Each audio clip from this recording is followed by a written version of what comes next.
Сместено 60 пчелни сандоци од Лангструд. Производството тука е комплетно органско, значи се врши сертификација, од првите денови се пријавени. Сертификација врши агенција која е овластена за органско производство, Балкан Биосерт од Скопје, која е директно под супервизија на швајцарската агенција за органско производство. Држевме и обуки, да спомнеме тука, значи обучуваме претежно млади кадри и кадри кои сакат да се занимаваат со органско производство. До сега одржавме 3 обуки, една промоција и денеска е ова втората промоција, нели, која е завршна за овој проект. Обучивме повеќе од 45 луѓе, значи, од тие 45 имаме заинтересирани скоро негде околу 5-16, значи се во списокот за потенцијални производители на пчели кои ќе бидат понатака вклучени во органското производство. Значи на сите тие према проектот треба да ни одобриме, значи да ни дадеме по 5 пчелни семејства за да почнат свој бизнис и со поддршка од Сдруженијево и нели ова агенцијава за сертификација да отпочнат органско производство. Локацијата на пчеларникот е уредена. Се зголемува и бројот на пчелните семејства, за што се вклучуваат и други пчелари. Проектот е финансиран од ГЕФ преку Сдружение на земјоделски производители Ранковце, офаќа одгледување на мариовска пчела. До сега е поставен пчеларникот, со негово стационирање со 50 пчелни семејства финансирани од ГЕФ. Оваа година веќе имаме 60 пчелни сандоци. Обезбедена е опрема.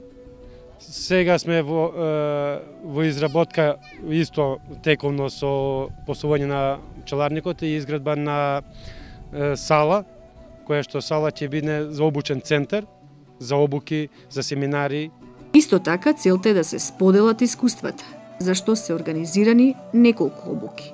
За таа намена е изградена сала. Сега за сега имаме заинтересирани, значи по пријавувањето по списокот имаме заинтересирани. И од ова село, од Кавадарци доаѓаат луѓе, имаме од Кратовско, од Скопје некои доаѓаат.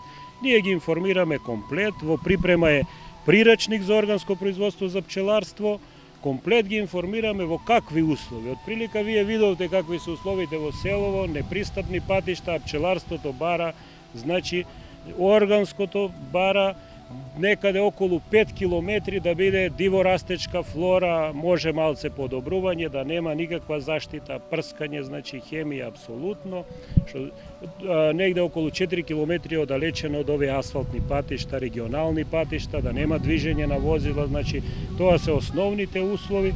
Фактички ова е враќање комбинатото негде од пред, да речам, 50 години, пред Втората светска војна.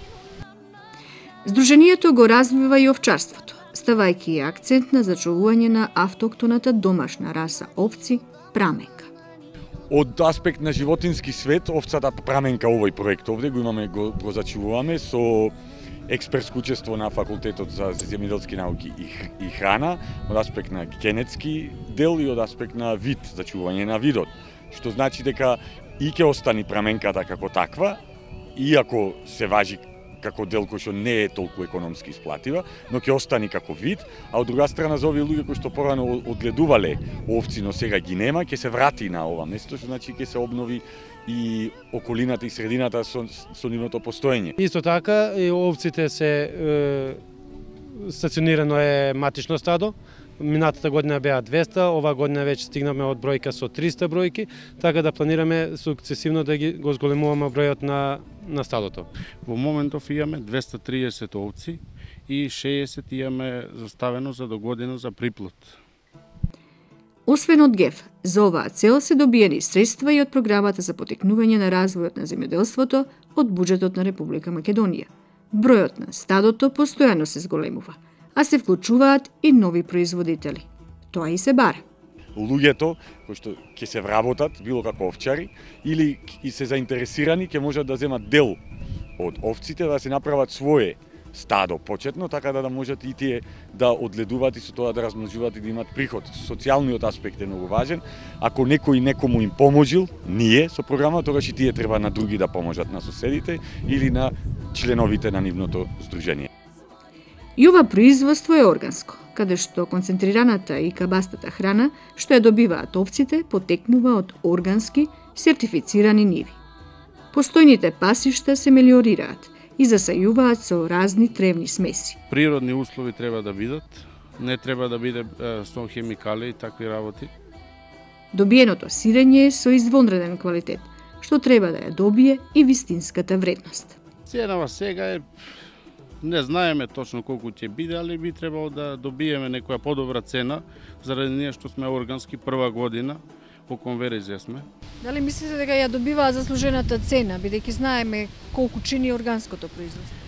Ние уште немаме нешто продавано од органсково за да можеме да кажеме дали заслужува. Пробуваме нели од искуството од регионот, од искуството од европските држави, ќе поставиме цени на органското производство. Имаме некои према маркетинг планот, значи 3 овие правци на продажба. Први на овој регион, ако успееме ова да го завршиме нели тука, да биде како центар за обука на органски производители, вклучувајќи пчеларство, овчарство, говедарство, свињарство, рекреативен туризам со коњи, значи нешто ќе имаме и други поситни активности. Значи првенствено органската храна да се троши на лице место. Значи тука ќе служиме само храна произведена од овој регион, од овие планини. Па има интерес. Уште не знаат за органското производство. Би требало да има интерес. Имаме компир исто органско во конверзија прва година, имаме Агрија и Дезире. Па луѓето толку не знаат за органското производство. Меѓутоа ако знаат, ќе работат и тие. Но тука се и другите производи. Освен сирењето, медот, житата, органски се произведува и компирот. А можностите се многу големи.